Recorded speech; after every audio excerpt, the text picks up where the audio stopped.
This is Sydney Irving, Flames, and it's filmed in 22 degrees temperature in Syracuse, New York. It looks cold out there. Enjoy the song.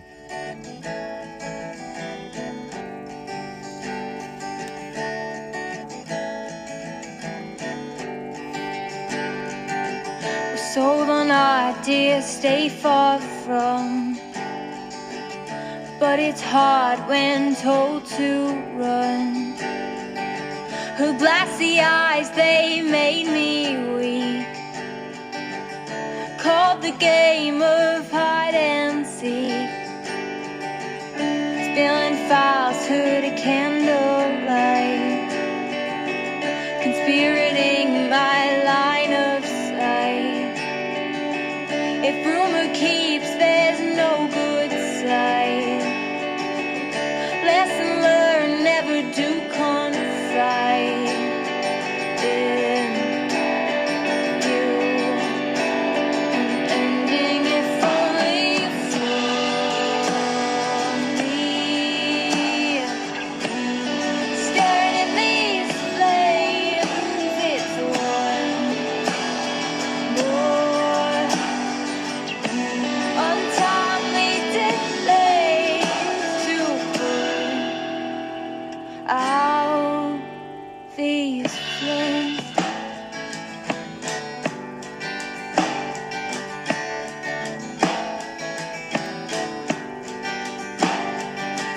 I'm frozen here and you're just talking off my ear. I said, what an actress. She's dancing round in moonlight fog. So now she's here, something must be wrong. She calls herself the heroine, looking for her own silhouette. Step aside and take the narrow-minded. We're trailing off from the story blinded. You saw me staring at these flames. It's one more untimely delay to put out these flames. To put out these flames.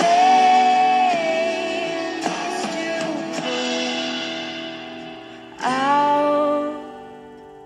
They said you'd leave and spend my change. She pulled it off and hopped a train. Wooden walls and silver light gleaming on your face midnight. They said you'd leave and spend my change.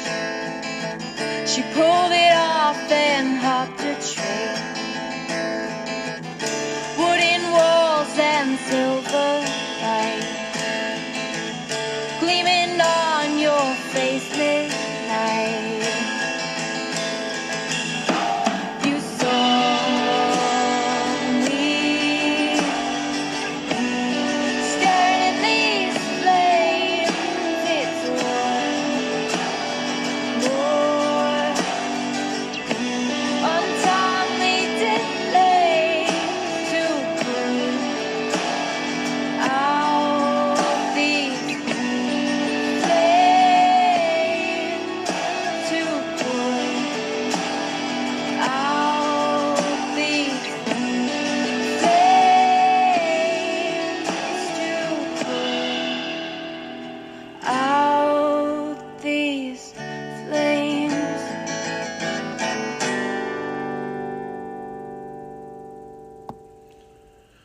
That was Sydney Irving, and you can check out her website. It's sydneyirvingmusic.com. That was Flames. This is Chit and Chat, the Encouraging One Another podcast, where it's all about encouragement.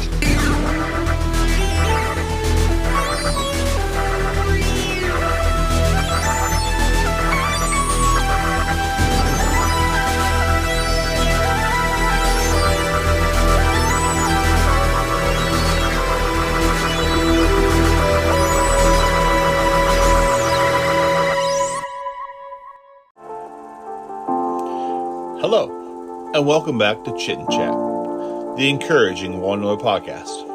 I'm your host, Jody Sheffield. We are back with a brand new episode of amazing music and fun conversations. I reach out to folks from all over the world. We just have fun, sharing life together. Who's encouraged them, and maybe who's inspired them to do what they are doing today. Today, I have the privilege to speak with a very popular and very gifted photographer. He does documentary, commercial, and sports photography. He is based in Atlanta, Georgia. Since 2018, he has served as a team photographer for the Atlanta Braves. He specializes in creating narrative, layered, and powerful images and has done hundreds and hundreds of assignments for the New York Times, Washington Post, Sports Illustrated, The Wall Street Journal, and many, many more. Kevin Liles is also the founder of Atlanta Pro Night, which was founded in 2016, which we'll talk more about. He is also a member of the National Press Photographers Association. I'm excited to talk with him and really see who Kevin is and who's inspired him, encouraged him. So kick back and relax. This is Chit Chat, the encouraging one-on-one podcast of my guest, Mr. Kevin Liles.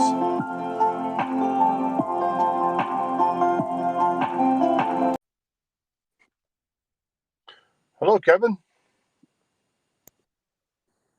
Hello? Yes, sir. You hear me all right? I can. Can you hear me? Yes, sir. Awesome. I did a brief introduction for you already, so we'll get the ball rolling. This is Mr. Kevin Liles. Hope I'm saying that correctly. Yes, sir. I'm excited to talk with you and kind of get what you're doing. And this is the Chit and Chat encouraging one-on-one podcast.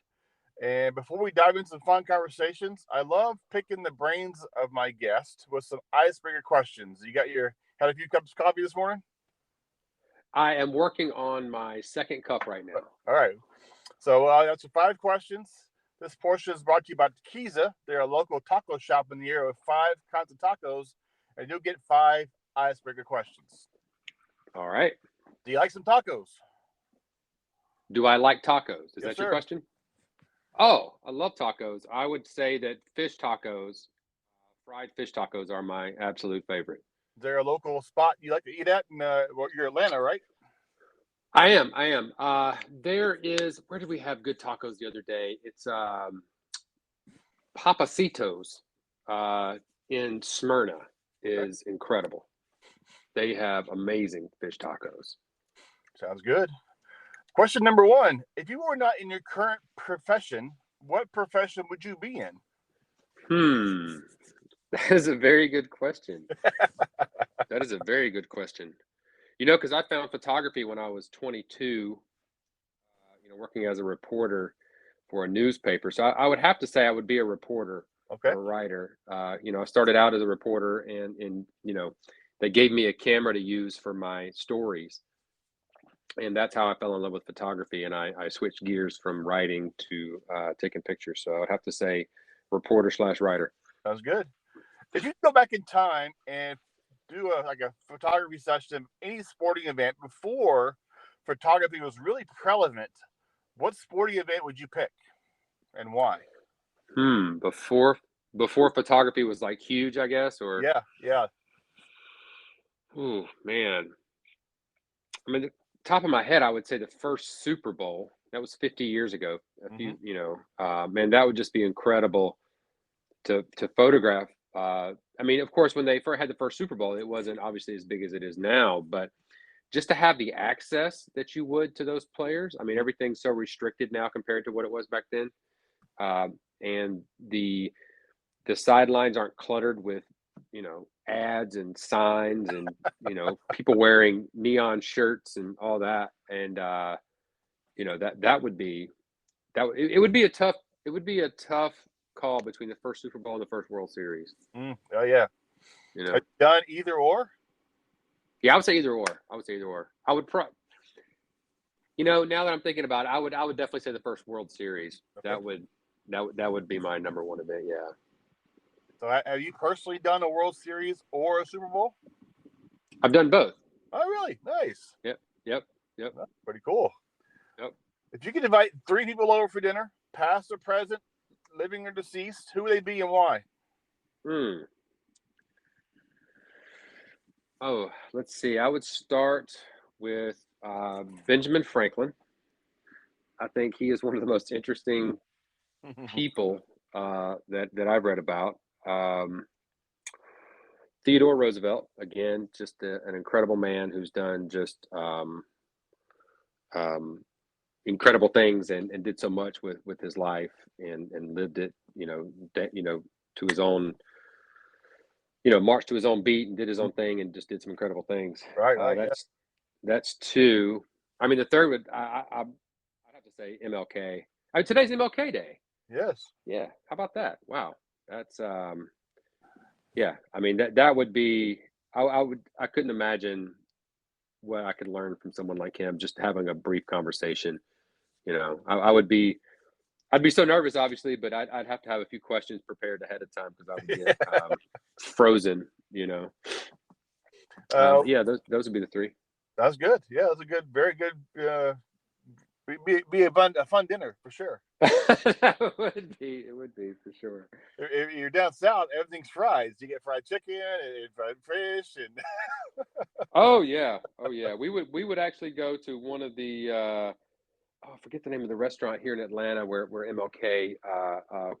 One of them was Busy Bee, and there's another one I've actually taken pictures in. It's a soul food restaurant they used to go to. Him and a lot of other civil rights icons. The name is escaping me right now. I'm sure I'll think of it halfway through this interview. But spit it out when you remember it. I will. What is one hobby you've always wanted to do but never have tried?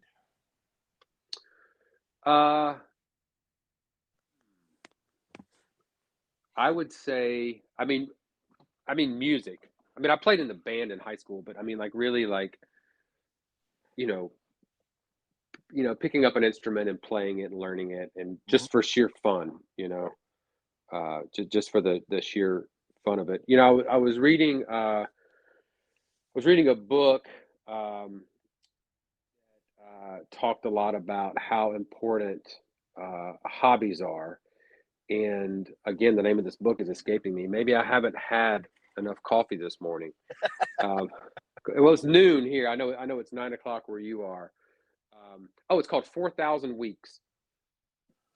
Basically, I know I may be veering off course here, but I know. I think your podcast does veer. There's not really a course for it, is there? We just got to talk, right? But it was really interesting because 4,000 weeks is basically the average lifespan. That's how long we live. And so this book, really, it's more of a philosophy book about how to approach your life and get the most out of it, and not try to.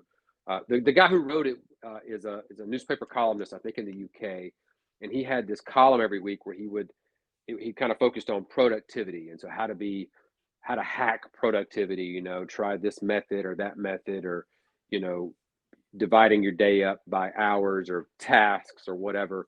And basically he found out that there's really no magic solution to any of that stuff, that you kind of bang your head against a wall. You're not really as productive. You can never be as productive as you think you'll be. And basically the whole gist of it is to focus on like 2 or 3 things in your life and really just go after those, because you'll never get done all the things you think you'll get done. No.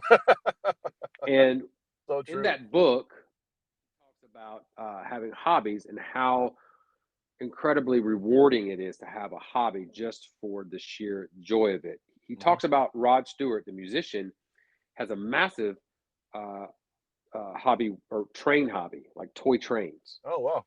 Yeah. And he talked about how he would, like in hotels, he would put these things together, or like he couldn't wait to get back from the show to work on his trains. And not trying to monetize it or be competitive about it. And that's something I would be guilty of, is like, if I learn something, I want to figure out how to, monetize it or be the best at it or go compete at it or something. And so, that it was just really interesting reading about how much happier hobbies can make us if you do something just for the sheer, joy of it. Like you talk to gardeners, like they just garden for fun. Right. And how much pleasure they get out of that, I have a full-time job and I do a part-time job and I do podcasting and on the side. I have so much fun just talking to people like you and getting people's story and encouraging others. This is my wheelhouse. I love just talking. I'm born in Arkansas. I love talking to people. Yeah, yeah. Well, that's great, man. That's great. Whatever it takes, to just get outside of the normal mundaneness of every day and the Yeah, routine and do something fun that you really enjoy. definitely. All right, last question is: I'm curious to know if I was coming down to Atlanta and visit you, where are a few hot spots we're going to go visit? A few hot spots to go and visit. Well, I mean, this sounds like a tourist thing, but I mean, the Georgia Aquarium is absolutely amazing. I mean, that's one of the top spots I would go to just to. I don't know. I mean, it's not every city you go to. I guess a lot of big cities do have aquariums, but that's a big one to go to. Um, Gosh, more hot spots to go to. I might not be the best guy to ask. I mean, you know what I mean? Like, I enjoy walking on the trails behind my house. Okay. The Kennesaw. I live next to the Kennesaw Battlefield National Park, and there's just like miles of trails outside of my house. But I mean, I love aquariums. I could just sit there and just usually in the dark. All you see is the light from the aquarium. It's just so peaceful. yeah, And just watching the fish. And I just love aquariums actually. yeah, yeah. The aquarium, and the next thing, I mean, I would say that the High Museum. I mean, they have some incredible exhibits that come through there. We just left there the other day, and they have an exhibit from Rodin, the French sculptor, and he's got the Thinking Man, and I'm probably pronouncing his name wrong, but I think that's right. But anyway, yeah, they have some really nice stuff at the High Museum. Okay. I would say so. My three things would be the aquarium, the High Museum, and I would say some hiking trails in Georgia. There's plenty of that. The Appalachian Trail starts here up at Springer Mountain. Nice. And so Yeah, that's a really cool spot. I love getting the backpack with some water and trail mix and just taking a walk in the woods. Yeah, it's really cool. It's really cool to be able to go up to North Georgia and just like go to the beginning of the Appalachian Trail, even if you don't go anywhere, to know that it goes all the way to Maine. Yeah, we got a lot of trails in my neck of the woods. So yeah, it's a lot of walking trails and just getting out away from the busyness of cars and traffic and just kind of hearing the birds chirping. It's kind of nice. Oh yeah, take you out of your element for sure. For those who might not know who you are, would you mind giving us a little brief bio who Kevin Liles is? Sure. Yeah, I'm a photographer, independent here in Atlanta. I'm the Atlanta Braves team photographer, where I've been since 2018. Also do some documentary work and some commercial work. Like I said, I started as a reporter in 2001. This was in Moultrie, Georgia. It was right after 9/11. And I found photography in 2000. Well, I say 2002. I mean, I guess it was, I've been there a few months before I started taking pictures and really falling in love with photography. But yeah, full-time photographer. I've been full-time independent since 2012. Before that, I worked in newspapers, like I said, and then I was a full-time assistant with Sports Illustrated for about 4 to 5 years between like 07 and 2011, 12 in there.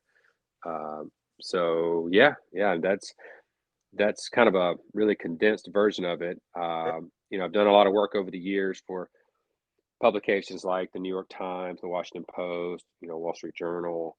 Like I said, doing work for the Braves, obviously, done a lot of work for the Falcons, Sports Illustrated, the Players Tribune, etc. So that's kind of like a highlight reel of some of the stuff I've done. Were you born and raised in Atlanta, or were you born somewhere else? Now, Georgia boy through and through. I grew up near Madison, Georgia, a little tiny town called Bostwick.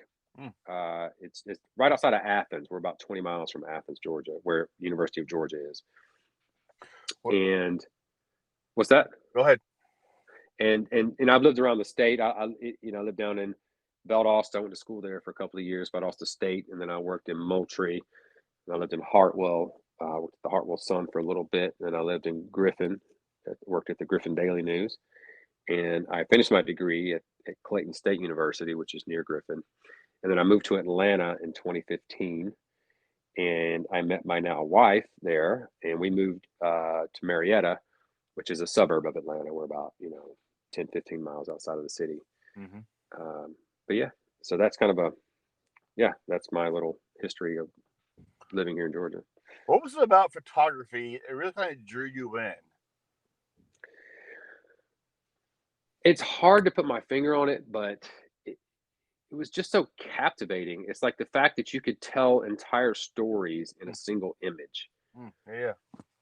I was a reporter, like I said, and a friend of mine who I went to college with at Valdosta State. His name's Jason Mizek. He lives up in Philly now, and he's a photographer as well. He was a photographer at the nearby Tifton Gazette, which was a sister newspaper of where I worked at the Moultrie Observer.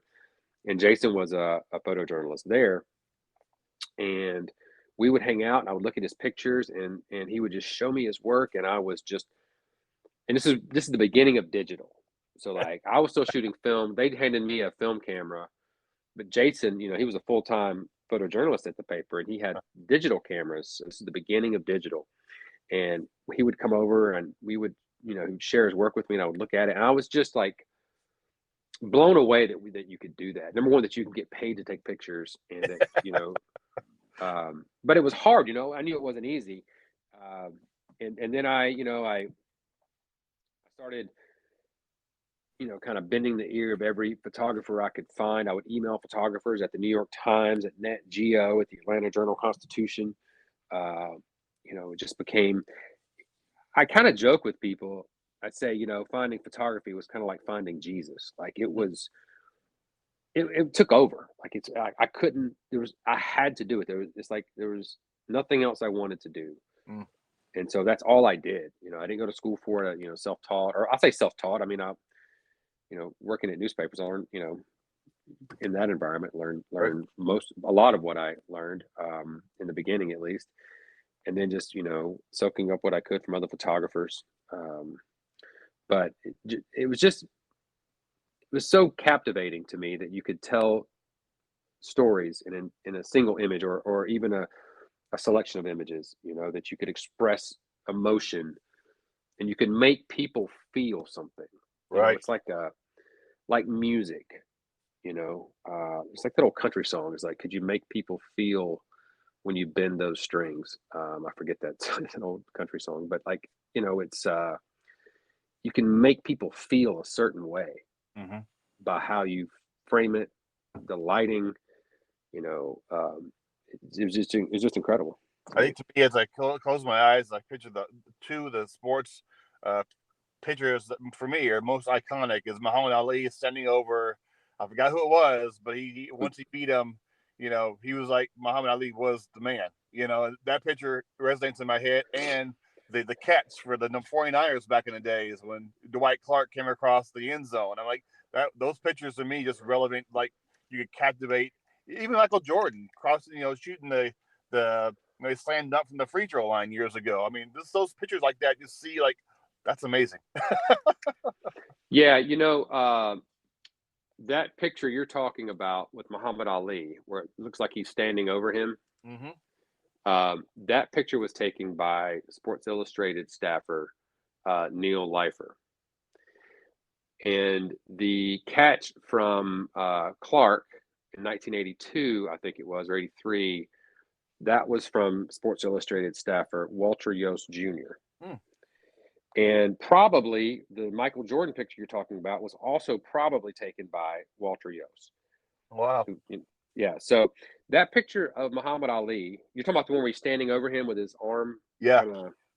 So I encourage you to go look at the video of that. Okay. Because it looks like he's standing over him for an eternity, right? Obviously, because it's a still frame. Right. But it looks like he just kind of stood over him and was like, yeah, screaming. But it's like that's him just like swinging his arm. Wow. He never stopped. Like he just kind of kept moving. It wasn't like obviously standing over him for seconds or anything. And what's really, really, really incredible about that image is Neil shot that on lights. Are you in photography or anything like that? Is that part of your My world? daughter is. My oldest daughter. So anything you can say, she probably listens to go, oh yeah, I know exactly what he's talking about. So Sports Illustrated kind of pioneered this this technique, or at least they made it extremely successful. Is shooting sports on lights.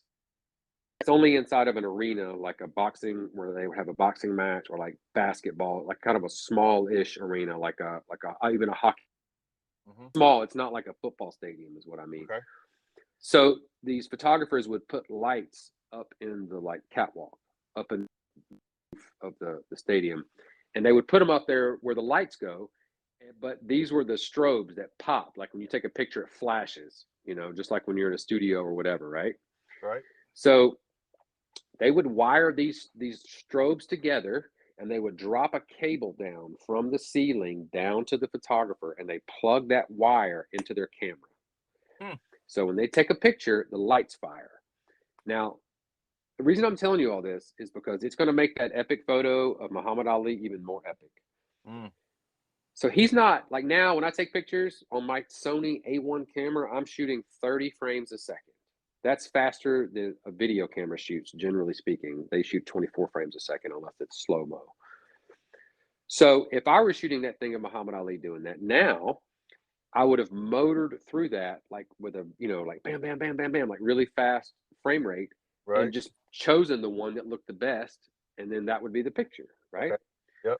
So back then it was on a film camera, and I'm pretty sure he shot that on medium format. So that's a big camera. That's not going to be like a little 35 millimeter that you can wind with your thumb really fast.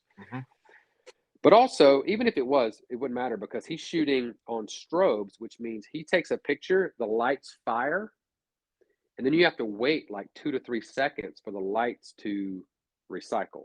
Okay. So you get one picture. You see what I mean?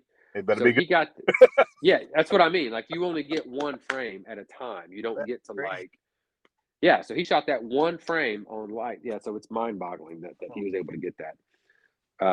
So yeah, that's my little story. And Neil Leifer, I mean, he's still living. He just published a book on boxing, as a matter of fact, a couple of years ago.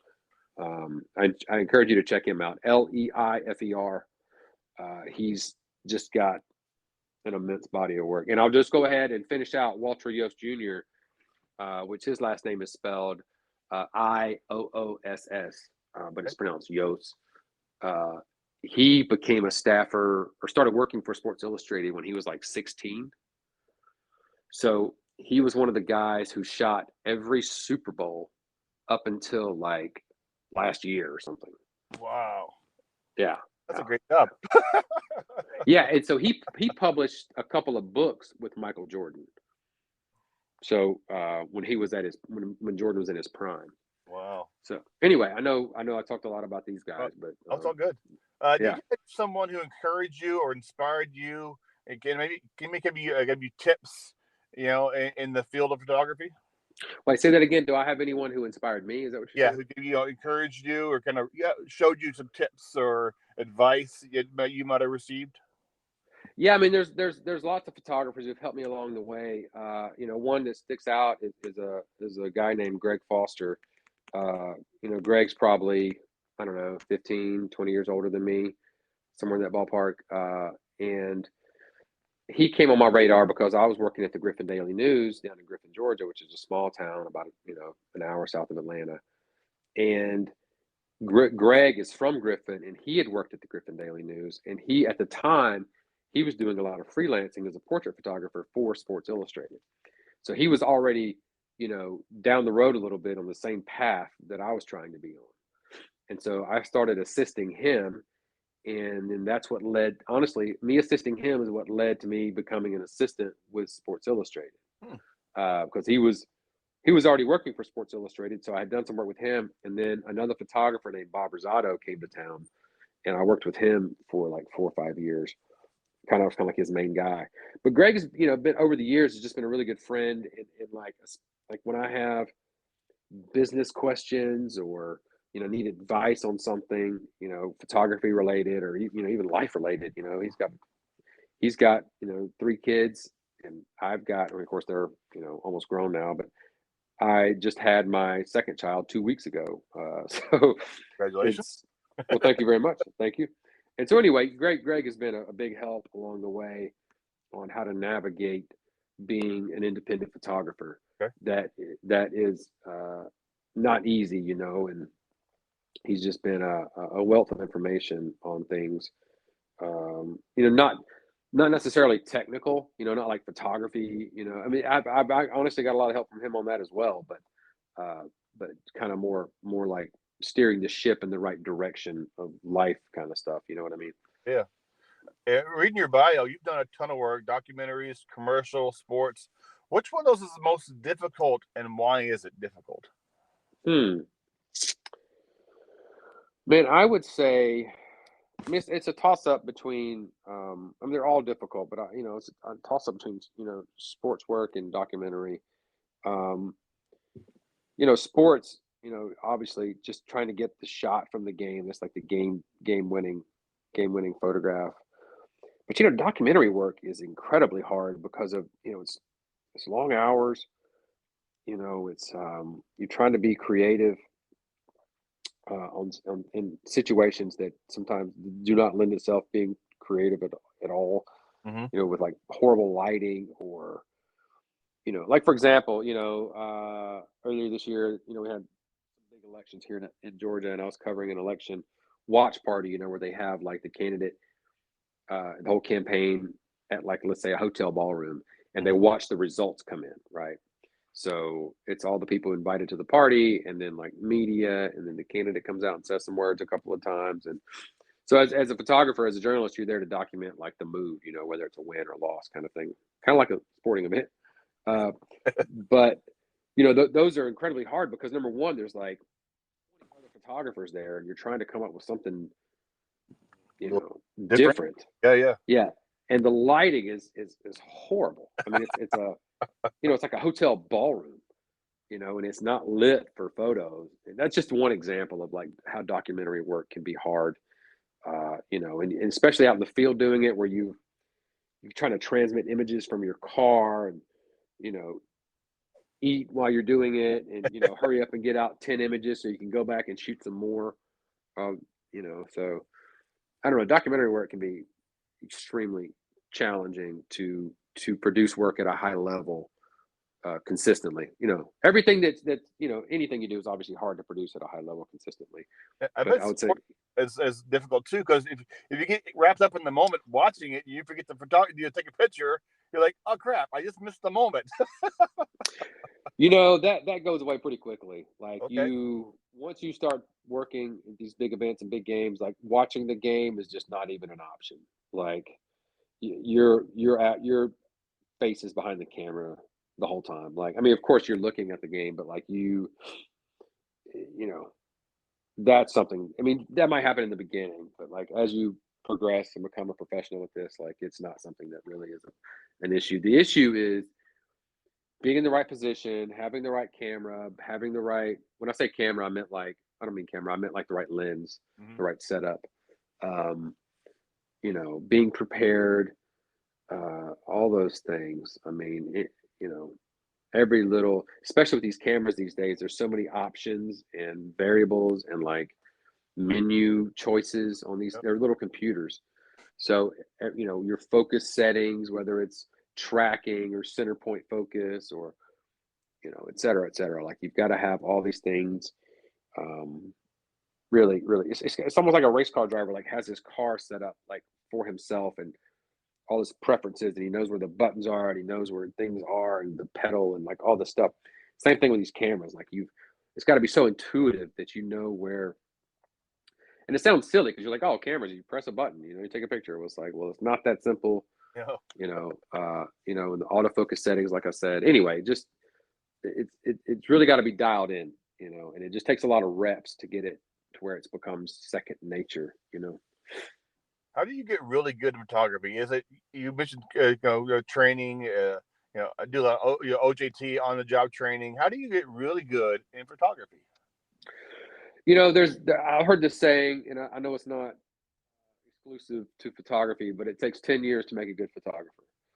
And it just takes so many reps of doing whatever you're doing and failing so much that you figure out, the ways to do it. But photography is just a mix of, it's like any art form. There's no real formula to it, right? I mean, people can tell you do X, Y, and Z, and you can produce good pictures, but like it doesn't work. You can't just produce that in a vacuum and it work, or do that in a vacuum.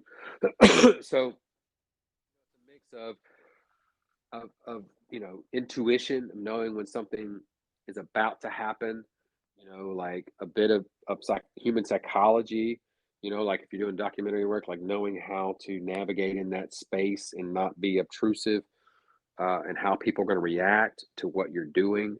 That there's being technically proficient, knowing the cameras and how to make them sing, so to speak, how to make them do what you want them to do in certain situations. Being innovative when things don't go your way, which they're not going to most of the time, but when they don't, how to figure that out. But just being, I would say the number one thing across the board was just being resilient. Okay. And being able to make it through all those things. Learn from and kind of what's that? Learn from your mistakes. Yeah, and be okay with mistakes. Like that's the thing. Of course, that's true with anything you do, right? I mean, you got to fail a ton at it to be good at it, and so that's that's the problem with me and like being, a musician, right? I don't feel like going through all the pain of like failing for years on end on playing an instrument. That's, if I had to, we talked about that hobby earlier. That's probably what's kept me from doing that, is thinking about all the like, oh man, I got to learn all that stuff. But that's true for anybody doing anything, whether it's getting in shape or saving money or whatever it is. Those initial pains of doing it wrong. But there's an old saying too, that if you want to be successful at anything, you have to be willing to look like a fool. That's true at times. I do feel like one sometimes. I mean, think about everything you do that you're really successful at.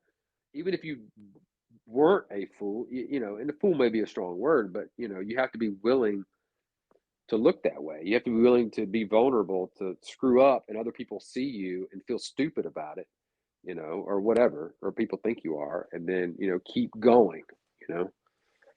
I'm curious to know, what are some ways a photographer can get in the field of sports photography, and how does that go about? I get this question a lot from like younger photographers trying to make their way into the field. Again, there's not one formula on how to do it, but I guess generally speaking, is number one is making that portfolio of images, is showing someone, it's simple, but it's not easy, right? You make the pictures people want to see and use and buy and purchase, whatever, and then you get those images in front of those people, right? And then you stay in touch with those people. Those people would be editors or art buyers or directors of photography, whoever it is that's making those hiring decisions, creative directors, etc. So the first part will be making that portfolio. And this is where that failure comes in. I'm talking about like going out and making those pictures. So like whether it's I think the biggest, or one of the biggest misnomers in sports photography is that the photography has to be of like a professional team or a collegiate team or some big event for it to be a valuable picture. And that's 100% not the case. Okay. People like good pictures. I mean, you can make an incredible picture at like a Pee Wee football game. As a matter of fact, if memory serves me correctly, there was a staff photographer at Sports Illustrated. They no longer have staff photographers, by the way. It's all contract. Wow. But there was a photographer there named Simon Broody, who's another friend of mine. And during that, there was an NFL game he was covering. And during halftime, they had like a Pee Wee football game, or maybe it was after the game or something like that. But so they have these events on the field sometimes, like during halftime. And Simon shot it for fun. He wasn't part of the assignment.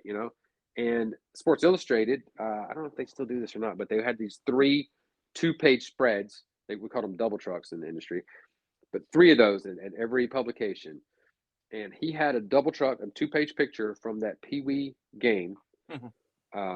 Not a, and those are very valuable real estate in the magazine. I mean, those are big time pictures. That's the first thing you see when you open it up with those three, and that's usually with like the play of the week from the whatever NFL game or baseball game or whatever. It was a massive, moment. And he was a Pee Wee football game. And I'm just making that example that you don't need to have a picture from the Falcons or the Miami Heat or whatever. It doesn't need to be some big team. So going out and making those pictures, proving that you can do that kind of work.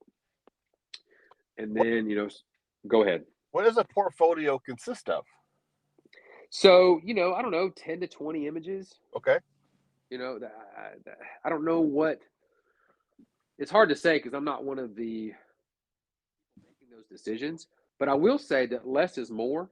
And a lot of times people will have, like, I'll look at portfolios from photographers. But let me back up a little bit. Sure. Generally speaking, your portfolio could be like your website, right? And so on your website, you might have, a homepage with like an overview of, 20, 30 pictures, and then maybe a couple of galleries of very specific things like portraits or whatever of 10 to 15 pictures. But, if you were trying to get work from, let's say an editor at like Getty Images, right? Or the Associated Press, or I don't know, any number of clients like that. You might send them a link to your portfolio, to your website, or you might include, 5 pictures in an email from a game you shot. Say, hey, these are my best 5 that I took at this past game. I'd love to work for you, et cetera, et cetera. That might be a way to do it. So it doesn't have to be like a full-on portfolio, but just having a body of work to show that you know how to do that. Instagram is a big tool for that. That's one of the first places editors look. Oh, wow. Is your Instagram. Curious to know, how did you get your current position as a team photographer for the Atlanta Braves? That's a good question. So I've been a full-time independent guy here in Atlanta shooting sports and other assignments for newspapers and commercial clients. And so I've been working for, Sports Illustrated, and I've done work for the Falcons, and I've been working for the Braves, and I've been working for, a lot of other clients doing sports work. And so when that position became available in 2018, my name got thrown in the ring, and, they gave me a call. Just being part, or just working in the industry and being here in Atlanta and, covering sports. Not full time, because I was doing, a lot of documentary work at the time as well. But just working really hard and getting to know the right people and doing all the things I guess you're supposed to do and for consideration for something like that. What is your typical day against my Mariners, I guess? And Wait, say that again? A typical day when you do a baseball game, from the time you get there to go home. So games typically start around 7 o'clock, 7:20. I get there about 3 o'clock, 3:30. We have batting practice about 4:30 to 5 or 4:15 to 5 or something like that.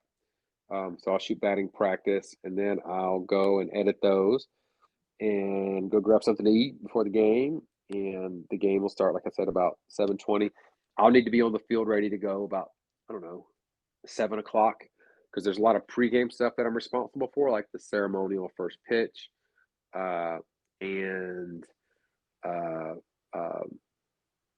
what am I trying to say? Like the national anthem. There's all those kind of ceremonial things that happen before the game that I'm responsible for getting, and those are very important to get. So I'll handle those, and then cover the game, which a baseball game can be anywhere from a 2-hour game would be extremely short. I don't know if I've ever been to a 2-hour game. I think I've been to like a 2-hour, 15-minute game or 2.5. But anyway, usually 3 to 4 hours. And then, I'm editing throughout the game. So I'm sending pictures out live for our social media and other folks, marketing, et cetera, on the team. and then finish up and finish shooting, finish editing after the game. I don't know, 10:30, 11, and then head on home and do it all over again the next day. Travel with the team, or you do home games, or what? Just home games. There's 162 games a year, and I'll cover 81 of them, or most of those I'll cover anyway. Sometimes I can't make a game or two, but yeah. I don't know any team photographer who shoots all 162. Like it's pretty bonkers. Like most team photographers don't travel. Can you share I mean, some do. Some travel for.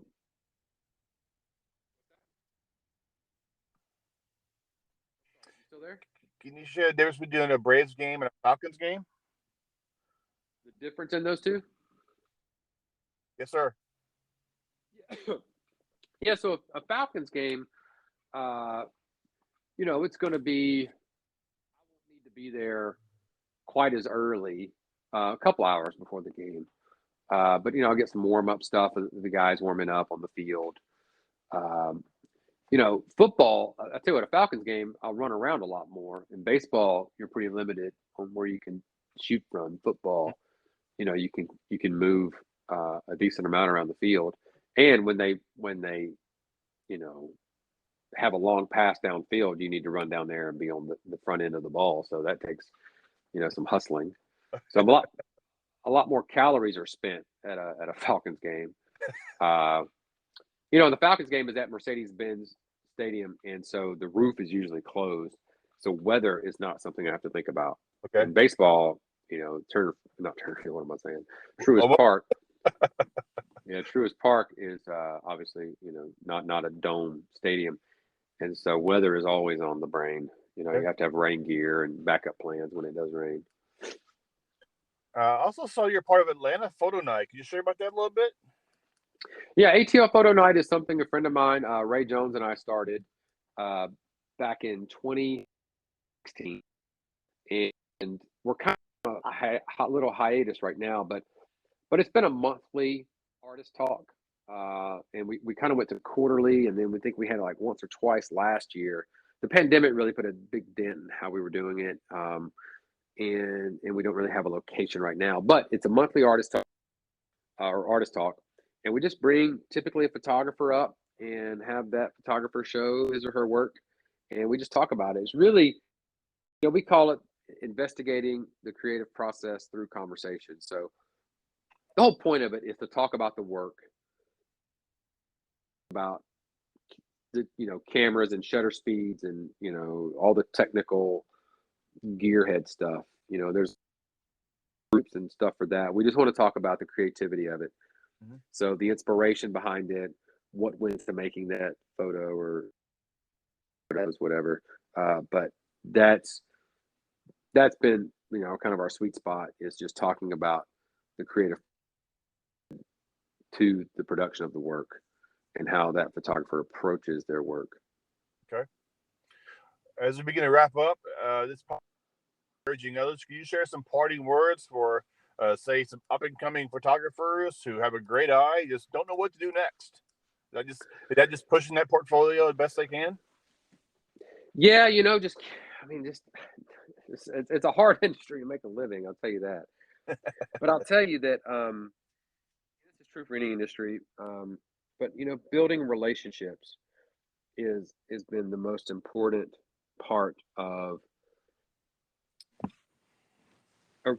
been such a huge part of my career, and trying to keep clients happy and do the things that need to be that they need to be done, and not necessarily always what I want to do, And so I say that being an independent photographer, a lot of times, trying, you have a vision and the way you want to shoot and the way you want to do things. And it's great when your vision lines up with exactly what a client wants, but sometimes you got to do what they want, and it doesn't, you can add your creativity to it a little bit later, after you do what they do. But anyway, just building relationships and making that the focus, a big focus of what you're doing, and not just being all about you and what you want to do and et cetera. But yeah, I mean, pushing the portfolio, keep shooting, keep working on the craft.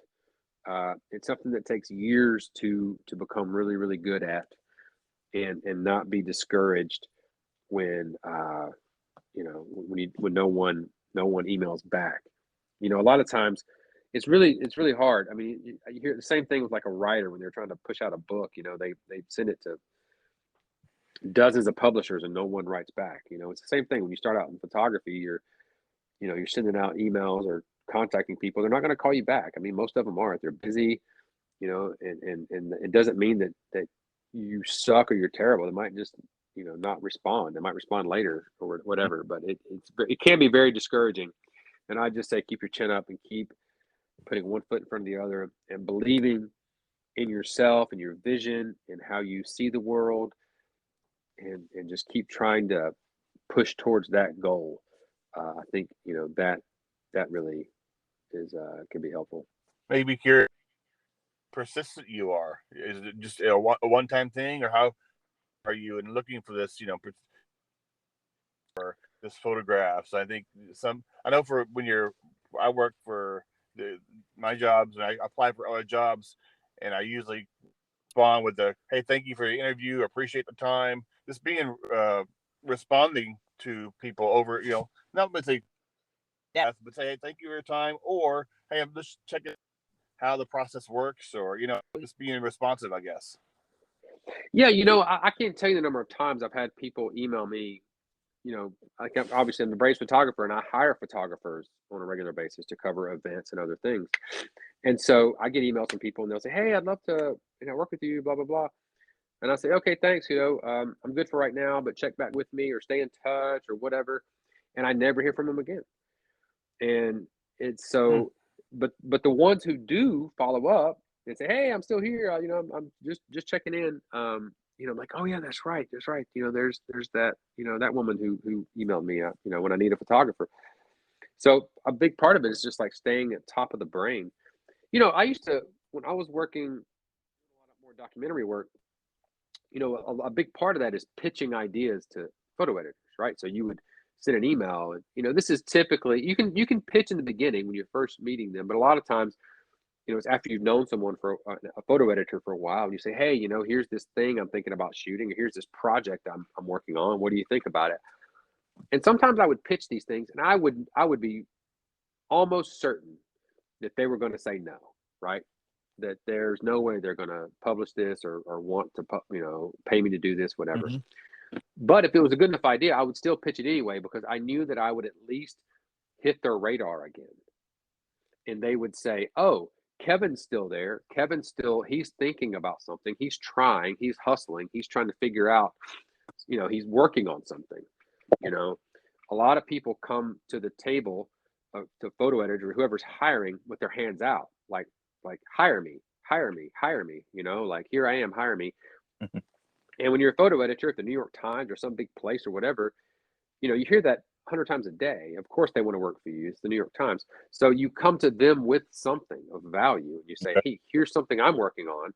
If you're interested, this could work for you." And so, doing that and doing it again and again, not beating them over the head with it, but enough to where you're hitting the radar every couple of months. Right. Hey, just checking in, etc. That goes a long way. And most people don't do that. The same as most people don't follow up after a meeting. You meet somebody and you get an email 3 days later. "Hey, great meeting you. Just wanted to say hello, and if you need anything, give me a shout." Like, those emails go a long way. Sounds good. Definitely be persistent and just don't quit. I think there's a couple of key words we can share with other people out there. Kevin, thank you for the time. Really appreciate it. Nice to meet you, and wish you nothing but the best, and congrats on the new little one. I appreciate it, Jody. It was great talking with you, and I can't wait to hear this on my podcast, or where I get my podcast. Yes, sir. It's a Chit on my podcast. I appreciate it. Take care. Have a good day. You too. Bye-bye. Bye-bye. This is Sundae and Mr. Goessl, Tennessee Waltz.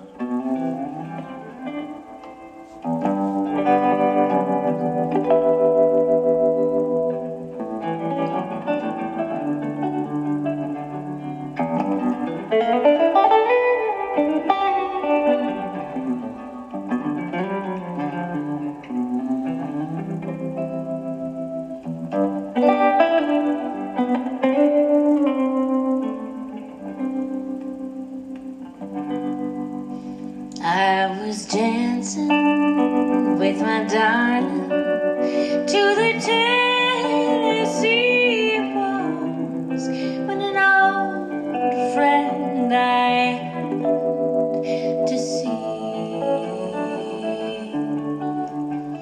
introduced her to my darling, and while they were dancing, my friend stole my sweetheart from me. I remember the night at the Tennessee waltz. Now I know just how much I have lost. Yes, I've lost my little darling the night they were playing that beautiful Tennessee waltz.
Darling, the night they were playing that beautiful Tennessee waltz.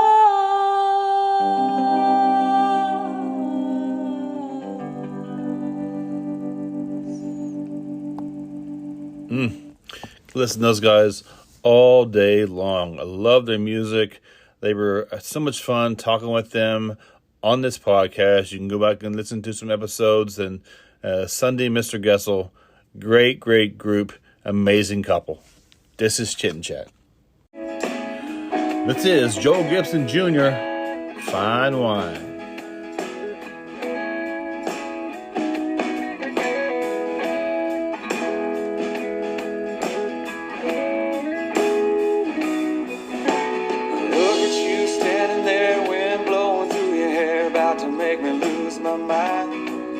After all these years, you still got me here wondering how I made you mine. But lucky me, a woman like you just keeps getting better with time. 'Cause baby, you age like a fine wine. You turn me on like a porch light. I gotta take it in slow, 'cause girl, you know I get carried away sometimes. When you do what you do, I get drunk on you. Girl, you make me wanna cross the line. 'Cause baby, you age like a fine wine. Baby, you age like a fine wine.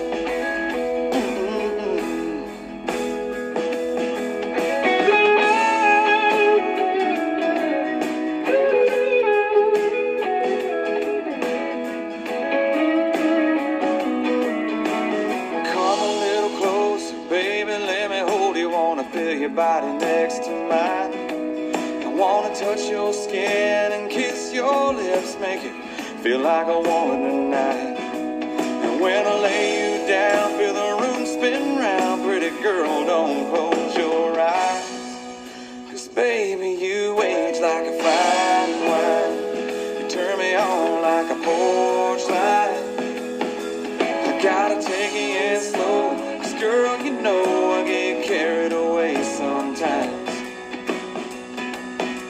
The way you do what you do, I get drunk on you. Girl, you make me wanna cross the line. 'Cause baby, you age like a fine wine. You turn me on like a porch light. I gotta take it in slow, 'cause girl, you know I get carried away sometimes. The way you do what you do, I get drunk on you. Girl, you make me wanna cross the line. 'Cause baby, you age like a fine wine. Baby, you age like a fine wine.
That was Joel Gibson Jr., Fine Wine. You can check out his website at joelgibsonjrmusic.com.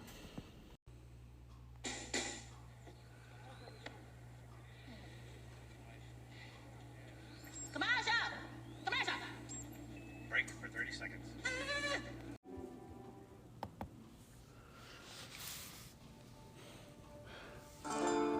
Craving donuts? Craving fresh made daily donuts? Lone Star Donuts. They have over 50 flavors. Sprinkles, no sprinkles. Filled, not filled.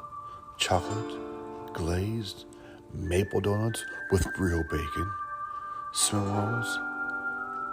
They are so good, so light, and so fluffy. These are not your normal donuts. These are Texas-style donuts. If you know what, been to Texas, nothing small in Texas. Go see my friends at Lone Star Donuts, now with 2 locations. One in Silverdale, Washington, at 1087 Maury Place. Their phone number is 360-204-5021 in Silverdale, or Port Orchard at 2649 Mile Hill Drive. Their number there is 360-443-2600. You can find them on Facebook as well.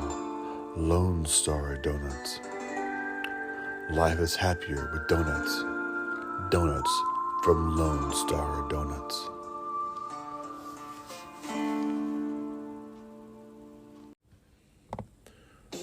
Are you craving some authentic, fresh Mexican food? I got 2 places for you. Are you ready? You got a pen and paper? 1, Tequila Street. It's a mobile food truck located in Silverdale, Washington at 9571 Silverdale Way. They have some of the best breakfast burritos I've ever eaten. My favorite is the barbecued pulled pork burrito. They have other Mexican items as well, but burritos, breakfast burritos there are amazing. You can reach them at 360-914-9152. That's Tequila Street. Also, at the Kitsap Mall in Silverdale, Washington, there's Tequila. There, they have over 5 kinds of tacos, burritos, chimichangas, and my favorite there, grilled jalapenos. Delicious. I know, I'm getting you hungry, right? Either Tequila Street or Tequila, and their number at the mall is 360-698-4335. Roberto and his staff are amazing. They're friendly, and their food is delicious. Come on by, check them out. That's Tequila Street at 9571 Silverdale Way in Silverdale, or Tequila at the Kitsap Mall in Silverdale. 360-698-4335. I'm telling you, they got some of the best Mexican food in Kitsap County. It's locally owned and operated and very, very good. See you there.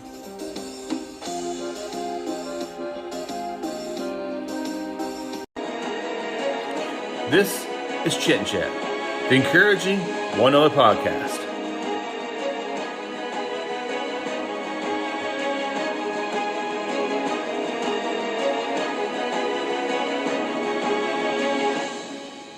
What it's all about, encouraging others.